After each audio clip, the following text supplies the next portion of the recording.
지난주에 우리가 살펴본 내용은 뭐냐면 신자가 옛사람이 죽음으로써 자신을 정죄하고 주눅들게 하던 옛 남편 누구라 그랬지? 율법과 결혼관계가 끝났어. 내가 죽어서. 그리스도의 부활과 함께 새 사람이 되어서 이제 우리는 예수님과 재혼한 사람이 됐다는 것을 생각해 보았습니다. 바울은 신자가 율법 아래 있지 않고 은혜 아래 있다는 말을 결혼을 비유로, 그러니까 율법 아래 있는 것이 아니라 은혜 안으로 들어갔다라는 말을 결혼을 비유로 옛날 남편은 율법, 지금 남편은 예수님 이렇게 비유를 했어요. 여기서 이제 두 가지 질문이 나와. 그렇다면 아무리 적은 죄라도 그냥 넘어가지 않고 반드시 정죄해서 죄인을 주눅들게 만드는 그 율법이 나쁜 것이냐? 이것과 그리스도인이 이제 예수님하고 결혼을 했어. 그런데 왜 여전히 죄를 짓고 사는가? 이것이 무엇이 문제일까? 사도는 이 두 질문에 대해서 이제 답을 해야 합니다. 그래서 사도 바울은 율법이 선하다는 사실과 율법이 죄를 짓게 하는 것이 아니다. 율법의 능력은 죄를 짓게 하는 능력까지는 없다 하는 율법의 한계에 대해서 말합니다.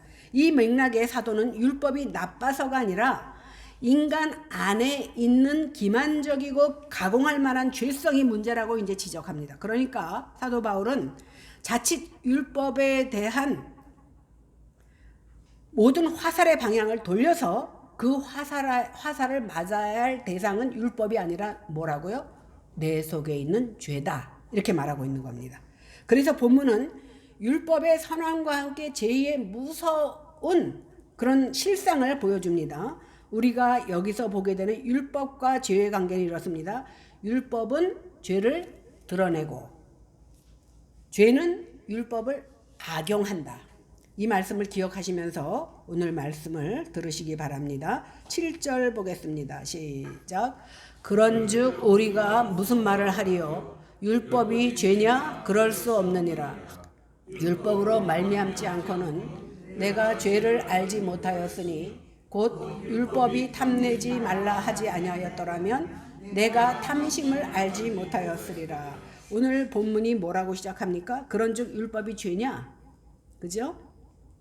사도의 대답은 그럴 수 없느니라. 강한 부정.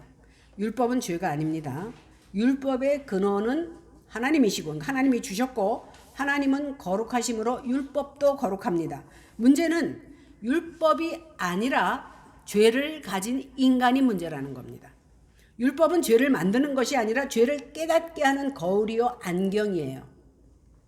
책상에 먼지가 뽀얗게 앉아 있어도 눈이 나쁜 사람은 그것을 잘 못 봐요. 그죠? 뽀얗게 앉아. 책상하고 먼지하고 색깔이 비슷하면 모릅니다. 그런데 안경을 끼고 자세히 보니까 그게 보이는 거예요. 마찬가지로 우리가 죄 가운데 살고 있지만 영안이 어두운 사람은 내 죄가 죄로 보이지 않는 거예요. 유대인들은요, 율법을 통해서 이미 하나님의 뜻을 배웠기 때문에 죄가 뭔지를 배웠습니다. 문제는 뭐냐면 율법 때문에 죄를 죄로 깨닫지만 죄를 이길 만한 힘이 그들에게 없었던 겁니다. 몸이 병들었어요. 그런데 아무런 증상이 없어. 건강검진을 받으니까 암이라든가 어떤 병명이 나왔어.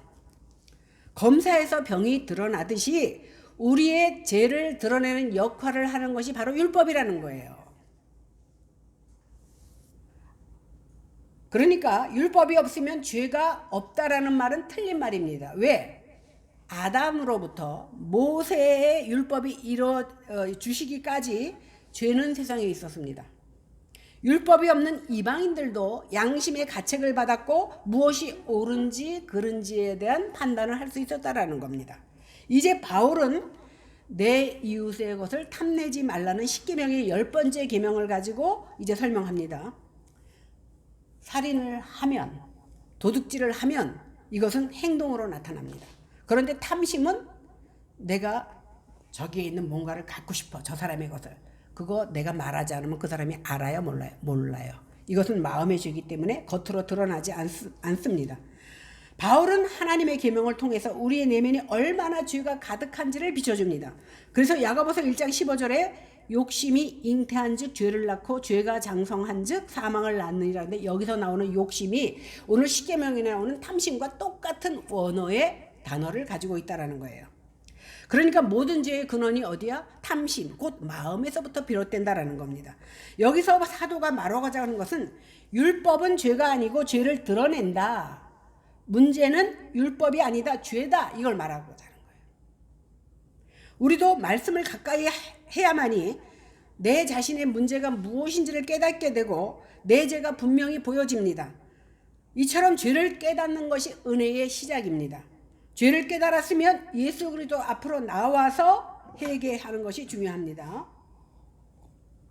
8절 보겠습니다. 시작. 그러나 죄가 기회를 타서 계명으로 말미암아 내 속에서 온갖 탐심을 이루었나니 이는 율법이 없으면 죄가 주는 것이니라. 죄가요, 기회를 타서 하나님의 계명을 이용해서 인간 안에 있는 죄성을 자극한다 그랬습니다. 하지 말라고 하면 더 하고 싶은 것이 인간의 본성이에요. 제가 한번 그때 종이를 찢어가면서 설명했죠. 종이를 찢었어. 우리는 이렇게 연약한 존재야. 이 연약한 존재가 반석 대신은 하나님 앞에 탁 달라붙어 있으면 사탄이 건들질 못해요. 그런데 보세요. 문제는 율법이 아니라 인간 안에 있는 죄입니다. 죄는요, 속이고 유혹하고 결국 영적인 죽음을 가져다 주는데, 율법이 없으면 죄가 죽은 것이라고 했잖아요. 이 말은요, 죄가 존재하지 않는다는 말이 아니에요. 율법이 없기 때문에 죄가 존재하지 않는 것이 아니라 죄가 드러나지 않는 것을 말하는 거예요. 율법은 죄를 깨닫게 하고 은혜를 받아야 우리가 살아갑니다. 하와가요, 선악과를 바라볼 때, 선악과 그러지만 사실은 원어로 하면 선악을 알게 하는 지식나무예요. 근데 선악과 열매가 문제가 있었던 것이 아니에요. 하나님처럼 되고 싶다라는 마음속에 그 탐심이 문제가 된 거야. 오늘 우리도 마찬가지입니다. 더 갖고 싶어. 남보다 더 잘 살고 싶어. 인정받고 싶어. 내 뜻대로 살고 싶은 마음, 이런 마음들이 죄의 뿌리가 된다라는 거예요. 그러니까 결국은 아까 탐심을 비유해서 말한 것이 뭐예요? 마음속에 욕심이 생기면서, 성경은 뭐라고 말했어요? 너희가 일용할 양식으로 만족하며 살아라. 이렇게 말을 했는데 우리는 아이고 어떻게 일용할 양식만 갖고 살아요. 내 자손들에게 물려줄 것까지 있어야 되지 않느냐는 그런 마음을 갖고 있는 거예요. 그러면 우리는 항상 마음을 살펴야 돼요. 잠언 4장 23절에 보니까 모든 지킬 만한 것보다 더욱 내 마음을 지키라. 생명의 근원이 여기서 나온다. 네 마음에서 생명의 근원이 나온다라고 말하고. 사람은 누구나요, 나는 나름대로 법이 없어도 선하게 살고 있다고 생각한다, 이렇게 생각하고 살아요. 그러나 하나님의 말씀 앞에 서면 내 마음 깊이에 있는 죄의 실상까지 하나님께서는 드러냅니다. 숨겨진 죄까지 다 보여준다는 거예요. 예를 들어서 제가 거울을 들여다보는데 거울이 내 얼굴에 뭐 묻혀놨어요? 아니죠. 거울은 단지 더러운 것을 보여줄 뿐이에요. 마찬가지로 율법이 내 속에 있는 죄를 만들어내는 것이 아니라 내 죄를 비춰주는 역할만 하는 거예요. 발견하게 한다는 거예요. 이 깨달음이 바로 은혜의 시작이에요. 내가 잘못된 걸 알아야 그 다음부터 고치지. 나는 잘했다고 생각하는데 남이 지적해주면 화만 나잖아요. 내가 죄인인 것을 깨닫는 그 순간이 바로 은혜의 시작이라는 거예요. 죄를 모르는 사람은요, 절대 회개하지 않아. 잘못한 게 없는데 왜 잘못했다고 그래, 그죠? 이처럼 율법은요, 우리 자신이 심히 죄악됨을 깨닫게 할 뿐입니다. 그런데 영생으로 이끌어야 될 이 율법이 실제로는 우리를 사망으로 끌고 간다라는 사실이에요.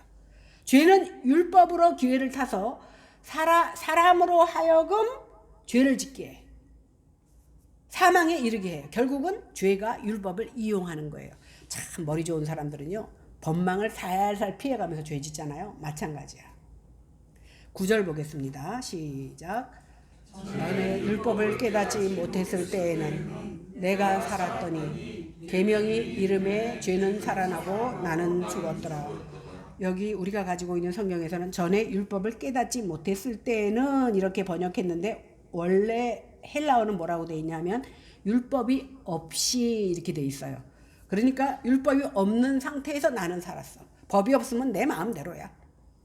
죄를 깨닫지 못하다 보니까 나는 살아있다라고 생각합니다. 여기서 살았다는 말은 육체적으로 살았다는 그 뜻이 아니라 내가 의롭고 문제가 없다고 생각했던 영적인 착각을 오늘 살았다. 내가 살아서 내 맘대로 사는 것을 말하는 겁니다. 죄를 지으면요, 지으면서도 죄인인 줄 알지 못하고 자기 의에 빠졌다가 하나님의 말씀을 배우고 율법을 통해서 들여다보니까 내가 정말 죄인이네, 이것을 깨닫는다는 거예요. 바울은요, 어떤 사람이냐면 유대인 중에 유대인이요, 율법으로는 흠이 없는 사람이었고 하나님을 열심히 섬긴 사람 중에 하나였습니다.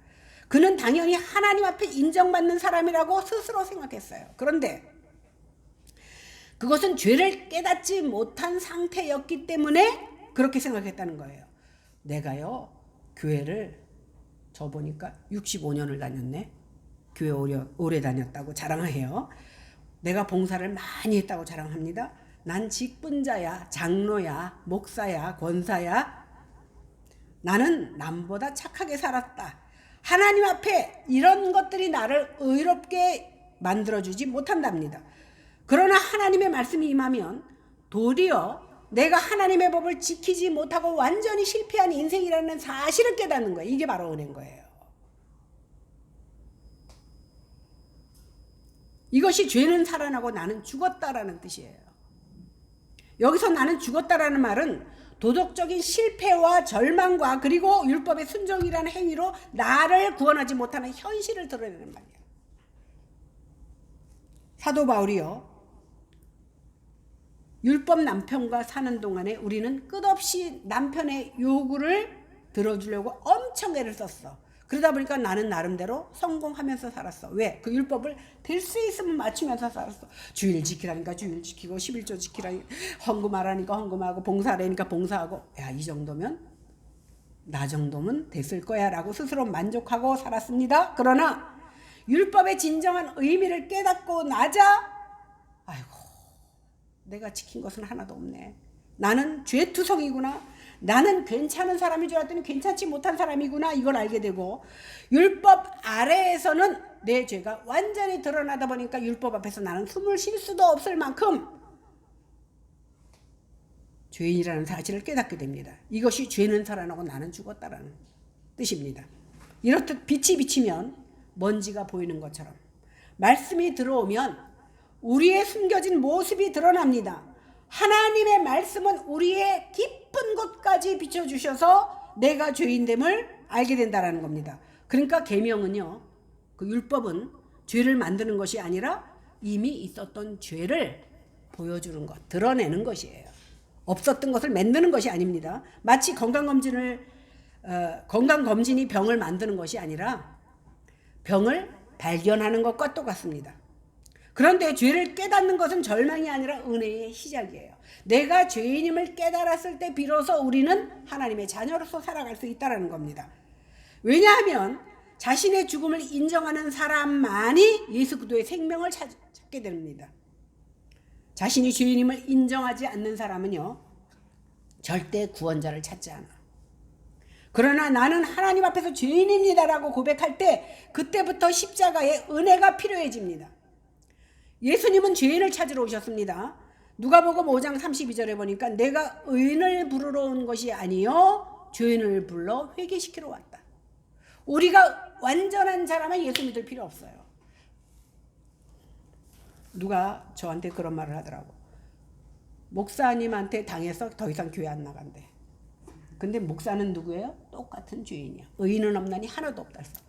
목사님한테 당했지 예수님한테 당한 게 아니잖아. 예수님은 끝까지 우리를 버리지 아니하셔요. 목사조차도 그렇게 사람을 실망시켜 주니까 예수님이 죽을 수밖에 없는 거예요. 예수님이 제물이 될 수밖에 없다는 걸 생각하면 예수를 믿지 않을 수 없다는 거예요. 그래서 성도는요, 말씀 앞에서 죽고 그리스도 안에서 살아나는 것이 바로 성도입니다. 10절 보겠습니다. 시작. 생명에 이르게 할 그 계명이 내게 대하여 도리어 사망에 이르게 하는 것이 되었도다. 하나님의 주신 계명은 원래 선하고 거룩하고 의로운 것이에요. 그래서 생명의 길로 인도하는 겁니다. 그러나 인간 안에 있는 죄 때문에 그 계명이 오히려 사망을 깨닫게 하는 결과를 낳게 되었어. 율법은 뭘 요구한다 그랬죠? 100% 완전을 요구한다 그랬어.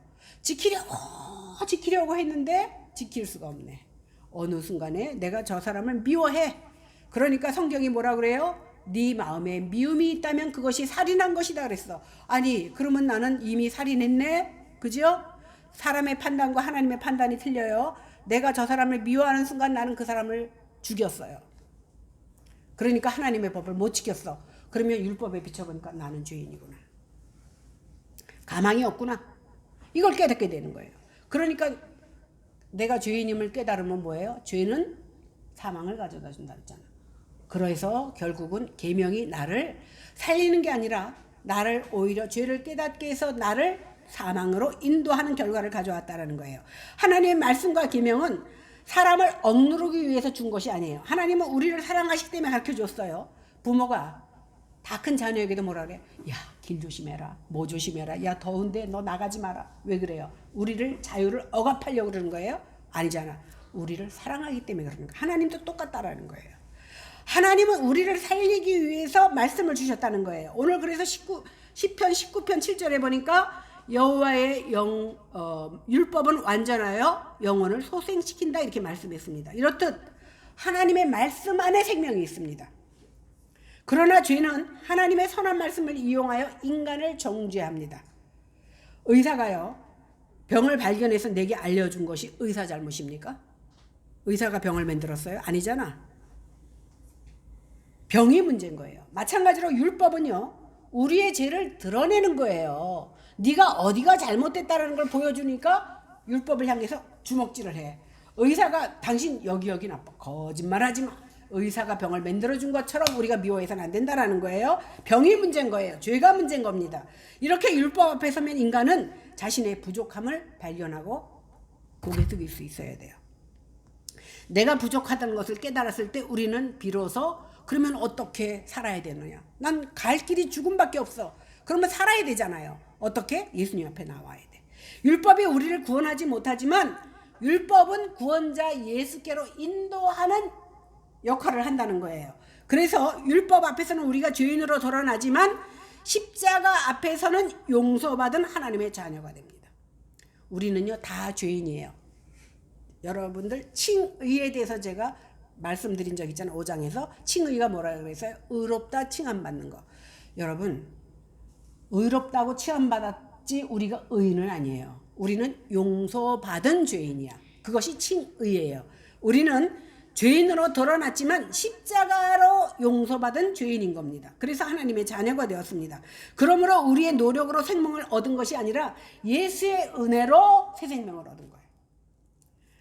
아담이요 범죄한 후에 하나님 앞에서 추방돼요.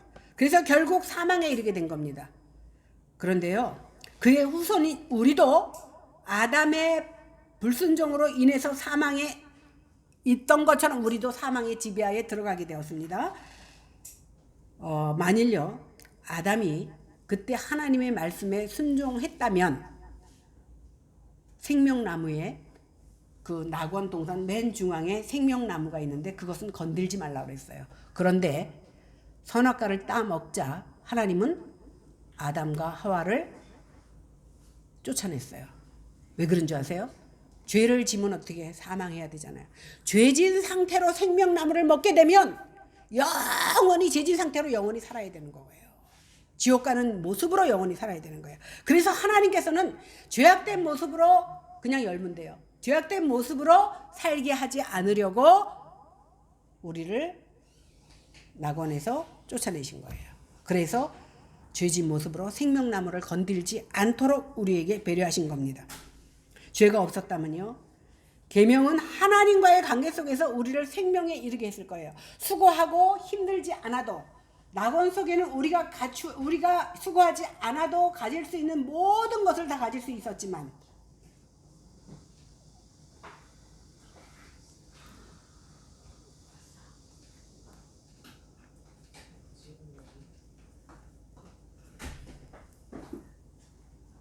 결국은 우리의 죄 때문에 수고해야 되고 땀 흘려야 되고 악인하는 고난을 겪게 된 겁니다. 그리고 마지막에는 우리가 죽을 수밖에 없는 그러한 모습이 된 겁니다. 11절 보겠습니다. 시작.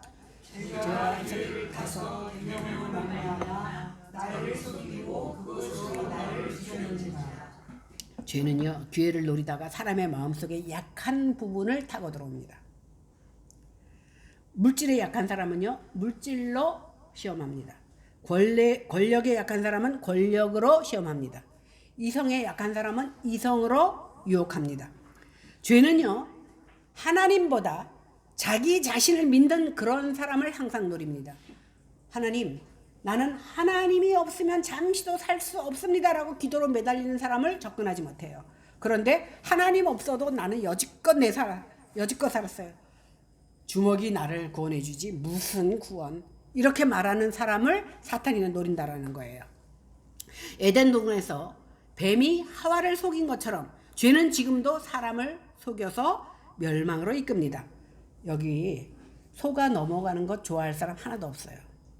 사기를 당하면 마음만 아픈 게 아니라 거짓말에 속으면 배신감까지 느끼고 큰 상처를 받습니다. 그런데 성경은 우리에게 가장 위험한 속임수가 있다고 말해주는데 그것이 뭐예요? 죄의 속임수.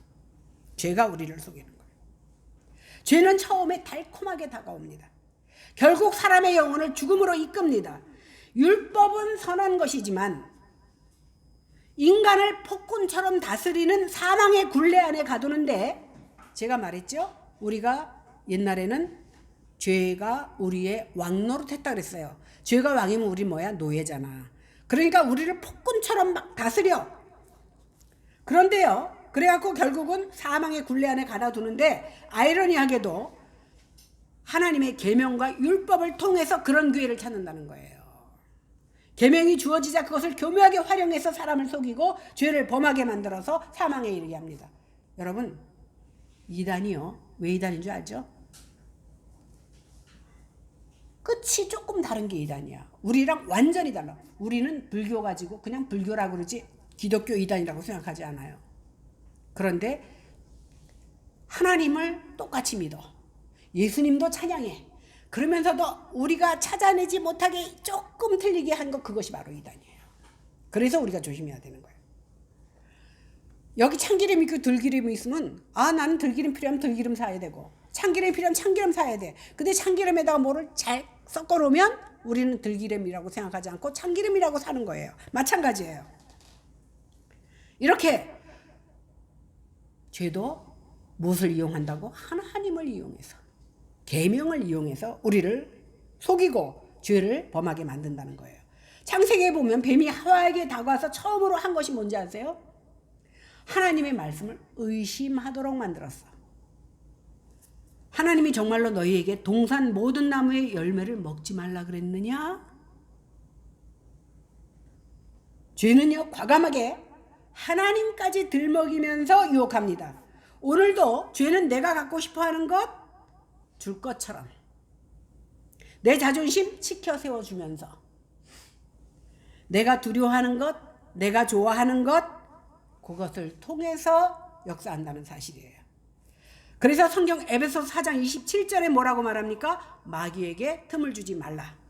마귀는요, 요만큼만 틈이 있으면 그 틈을 타고 들어옵니다. 무서운 것은 뭐냐면 죄가 하나님의 말씀까지 이용해서 사람을 속인다는 거예요. 그냥 말하면 안 넘어가잖아. 그러니까 하나님의 말씀을 통해서 타고 들어온다는 사실입니다. 하나님의 계명 자체는 거룩하고 선합니다. 그러나 죄는 그 계명까지도 이용합니다. 죄는 사람에게 이렇게 속삭입니다. 세상 많이 바뀌었어. 성경에 보니까 세상 풍조가 바뀌었어. 그 다음 뭐라 그래요? 하나님도 너 오늘 교회 못 가는 마음 다 아셔. 다른 사람도 다 그렇게 해. 그러나 죄가 주는 약속은요, 거짓입니다. 죄는 즐거움을 약속하지만 고통을 가져오고 자유를 약속하지만 결국 사람을 묶어버립니다. 삼손은 죄의 유혹을 가볍게 여겼다가 어떻게 됐어요? 결국 힘을 잃고 두 눈 다 뽑히고 적군의 포로가 되었습니다. 죄는 이렇게 우리의 양심을 다 무디게 하고 하나님과의 관계에서 멀어지게 해서 마침내 영적인 죽음을 맞이하게 됩니다. 로마서 6장 23절은 이렇게 말씀합니다. 죄의 삭은 사망이요 하나님의 은사는 그리스도 예수 우리 주 안에 있는 영생이니라. 예수 그리스도께서는요 십자가에서 죄와 사망의 권세를 이기셨습니다. 죄가 처음에는 달콤하고 좋아 보입니다. 그런데 결국 어떻게? 무너집니다. 그러므로 우리는 죄와 타협해야 되는 게 아니라 타협하지 말고 하나님의 성령의 말씀을 붙들고 살아야 됩니다. 12절 보겠습니다. 시작. 이로 보건대 율법은 거룩하고 계명도 거룩하고 의로우며 선하도다. 사도 바울은 율법이 받고 있는 주범의 혐의를 율법으로부터 벗겨줍니다. 주범이 율법인 줄 알았어. 그죠? 율법이 우리를 사망으로 이끄는 줄 알았는데 율법이 아니라 율법을 악용하는 죄였던 거예요. 그죠?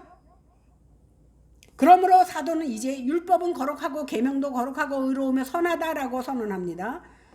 율법은 하나님께서 주신 계명입니다. 그렇기 때문에 악할 수가 없어요. 모세는 신명기 10장 13절에서 이렇게 말합니다. 내가 오늘 내 행복을 위하여 내게 명한 하나님의 명령과 규례를 지켜라. 명령과 규례를 지키라. 느헤미야 9장 29절에서는 레위인들이 사람이 준행하면 그 가운데서 삶을 얻는 계명이다 이렇게 말하거든요. 이 계명을 다 지킬 수만 있으면 거기서 삶을 얻는 거라는 거예요. 못 지키는 게 문제지. 죄가 비록 율법을 수단으로 삼아서 사람을 속이고 죽이기는 하지만 율법 자체는 거룩합니다.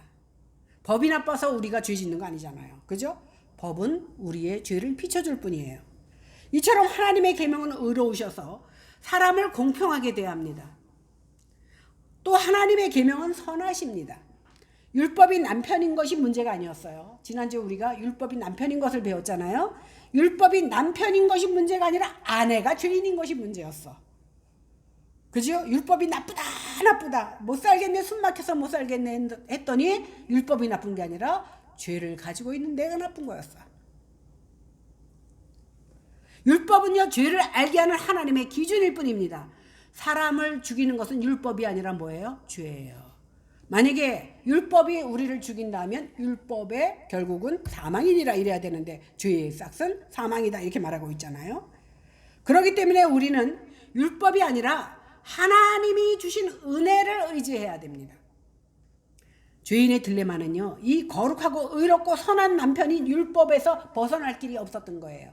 지난번에 우리가 이스라엘의 법을 통해서 뭐라고 그랬죠? 부부가 이혼하려면 한 사람이 죽으면 마음대로 할 수 있다. 남편은 이혼의 권한이 있지만 아내는 이혼이 없어. 근데 우리가 죄가 바로 아내로 비유해서 드렸잖아요. 그러다 보니까 우리의 딜레마가 뭐야? 거룩하고 의롭고 선한 남편인 율법이라도 거기서 벗어날 길이 없었어요. 그런데 예수님께서 십자가에 못 박혀 죽고 부활하심으로 말미암아 우리도 거기에 동승하여서 우리가 죽게 되었고 이제 그 율법에서 벗어나서 예수 그리스도와 함께 세 사람으로 그리스도와 결혼한 관계가 되었어요. 이것이 신자의 상태입니다. 13절 보겠습니다. 시작. 그런즉 선한 것이 내게 사망이 되었느냐? 그럴 수 없느니라. 오직 죄가 죄로 드러나기 위하여 선한 그것으로 말미암아 나를 죽게 만들었으니 이는 계명으로 말미암아 죄로 심히 죄되게 하려 함이라. 바울이요 그런즉 선한 것이 내게 사망이 되었느냐? 율법이 선한 것이 나한테 죽음을 줬느냐 이 말이잖아요. 이 질문은요 7절에 뭐라 그랬냐면 율법이 죄냐 그랬잖아요. 그 질문과 비슷하지만 똑같은 질문은 아니에요. 7절에서는 율법이 악한 것이냐 죄냐 악한 것이냐 이 질문인 반면에 여기서는 율법이 사람에게 사망을 갖다 줬느냐 이 질문이에요. 이 질문에서 바울은 뭐라 그래요? 이 7절과 똑같이 그럴 수 없느니라. 굉장히 강한 부정이라고 말씀드렸어요. 사람을 죽이는 것은 율법이 아니에요. 죄입니다. 죄가 사람을 죽일 때 율법을 수단으로 활용했던 것뿐이에요. 따라서 바울은 그럴 수 없느니라고 단호하게 말하고 나서 오직 죄가 죄로 드러나기 위하여 선한 율법으로 말미암아 나를 죽게 만들었도다 이렇게 말하고 있습니다. 이것은요 사망을 가져다주는 주제가 율법이 아니라 죄라는 것을 분명하게 말해줍니다. 법이 있기 때문에 내가 죄진 거 아니에요. 그죠? 죄를 져서 법을 통하여서 어떤 죄라는 것을 판단을 받을 뿐이에요. 죄가 율법을 수단으로 삼아서 사망을 낳게 합니다. 여기 죄가 죄로 드러나기 위하여 이 말은 뭐냐면요. 죄와 율법의 관계가 어떻다라는 것을 사도 바울이 보여주기 위해서 이렇게 쓴 겁니다. 하나님께서 율법을 주신 것은요. 죄가 뭔지 드러내기 위해서 주신 거예요. 그러니까 율법은 궁극적인 측면에서 하나님의 사람들이 살아가야 될 규범. 지난번에도 말씀드렸잖아요. 법이 없으면 도로법이 없으면 내 마음대로 쓰고 싶은 데서 쓰고 가고 싶을 때 가고 속도 위반 자체가 없어. 왜? 법이 없으니까. 그런데 법을 준 것은 뭐예요? 규범을 믿는 자로서 규범을 지키게 하기 위해서 주셨다는 거예요. 또 다른 측면은 뭐예요? 이것을 어기면 죄가 무엇인지 규정하고 정죄하는 역할을 하기 위해서 법을 주신 겁니다. 칼이 사람을 죽이는 것이 아니라 누가 죽여요? 칼을 든 사람이 죽이는 거예요. 칼이 죽이는 것 같지만 칼이 죽이는 것이 아니라 칼을 든 사람이 죽이는 것처럼 하나님의 율법은 선한데 죄가 그 선한 율법을 이용해서 죽음으로 인도하는 겁니다. 율법 그 자체는 죄가 될 수가 없습니다. 율법은 거룩하고 의롭고 선한 것입니다. 율법은 사람을 죽이려고 주신 것이 아니라 살리려고 주신 하나님의 계명입니다. 율법은 죄를 밝혀줄 뿐 아니라 죄를 만드는 것도 아닙니다. 밝혀주기만 하는 거예요. 지난번에 제가 말씀드렸잖아요. MRI가 어떤 병명인지 알려주지 MRI가 치료는 안 해줘. 율법을 통해서 우리가 무슨 죄인 줄은 알지만 율법이 우리를 구원으로 인도하지는 못한다는 거예요. 오직 구원으로 인도하는 것은 예수 그리스도밖에 없다라는 겁니다. 사탄은 하나님의 선한 말씀을 이용해서 사람을 넘어뜨리는 교활한 존재입니다. 창세기 3장에 보니까 뱀은요. 하나님의 말씀을 왜곡해. 하나님을 들먹이는데 제대로 말하지 않아. 선한 말씀을 죄의 도구로 사용한 겁니다. 오늘도 마찬가지예요. 죄는요. 욕심을 정당화하고 분노를 합리화하고 교만을 감춰줍니다. 탐심을 축복처럼 포장합니다. 욕심이 많아서 남의 것까지 뺏었어. 아무도 몰라. 그것을 축복이라고 말한다라는 거예요. 결국 죄는 사람을 영적인 죽음으로 이끕니다. 그래서 야고보서 1장 15절에 뭐라 그랬냐? 죄가 욕심이 잉태한 즉 죄를 낳고 죄가 장성한 즉 사망을 낳느니라. 오늘 본문을 통해서 바울은요. 죄가 얼마나 심각한지를 우리에게 보여주고 싶어 하셨습니다. 평소에는 죄가 작아 보여요. 그리고 딴 사람이 안 보면 슬쩍 넘어가려고 하는 것이 바로 죄입니다. 그러나 하나님의 말씀이라는 빛에 비칠수록 죄의 더러움과 추악함이 선명하게 드러납니다. 거울을 통하여 우리의 더러운 모습을 보듯이 하나님의 말씀은 우리의 영혼을 비춰서 우리의 영혼이 얼마나 때가 탔는지를 보여준다는 거예요. 그런데 하나님께서 죄를 드러내시는 목적이 우리를 정죄하기 위해서가 아니야. 죄를 깨달아서 예수님께 나오려고 보여주시는 것이지. 보세요. 우리가 거울을 보고 더러우면 세수하면 되잖아. 그죠? 마찬가지예요. 이렇게 죄를 깨닫게 해서 예수 그리스도 앞에 나오게 하려고 거울을 주시는 거예요. 율법을 보여주신다는 거예요. 율법은 병을 진단할 뿐만 아니라 병을 진단하지만 치료는 못해줘. 치료하는 분은 오직 예수님밖에 없습니다. 그래서 갈라디아서 3장 24절에 뭐라 그랬습니까? 율법이 우리를 그리스도께로 인도하는 몽학선생, 요즘은 바뀌었어. 초등교사. 몽학선생은요, 부잣집, 유대 부잣집의 애들은요, 거기서도 이제 회당 갈 거 아니에요. 그럼 불안하니까 몽학선생을 둬서 학교를 데려다주고 데려오는 사람. 이것을 몽학선생이라고 했어. 안전을 지켜주는 사람. 그래서 우리는 죄를 무엇으로 깨달아요? 율법을 통해서 깨달아. 그리고 율법을 통해서 죄를 깨닫는 사람이 바로 은혜 받은 사람이에요. 죄를 아는 사람이 십자가 사랑을 깨닫습니다. 율법은 죄를 깨닫게 하여 우리를 예수 그리스도께로 인도한다라는 사실입니다. 왜? 내가 죄인인 것을 깨달으니까. 이 시간에 성령 하나님께서 우리에게 지혜 주셔서 우리에게 율법을 주신 하나님의 뜻을 깨닫게 하시고 먼저 우리의 죄를 깨닫게 하셔서 예수 그리스도께로 인도하여 주시는 귀한 은혜를 다 받고 생명을 얻었으면요. 보세요. 이 길이 가면 너무 재밌고 화려한 게 많아. 근데 끝에는 죽는다는 거 알면은요. 안 가요. 근데 그게 안 보이니까 거기로 가는 거예요. 근데 우리는 보여주셨잖아. 그죠? 어떤 길이 살 길인지 보여주셨어. 살 길을 보여주셨는데도 당장 보이는 곳으로 가면 어리석은 자예요. 어리석은 자가 되겠습니까? 지혜로운 자가 되겠습니까? 기도하겠습니다. 하나님, 저희들의 연약함을 아시고 오늘도 하나님의 귀한 말씀을 저희들에게 허락하신 하나님 감사합니다.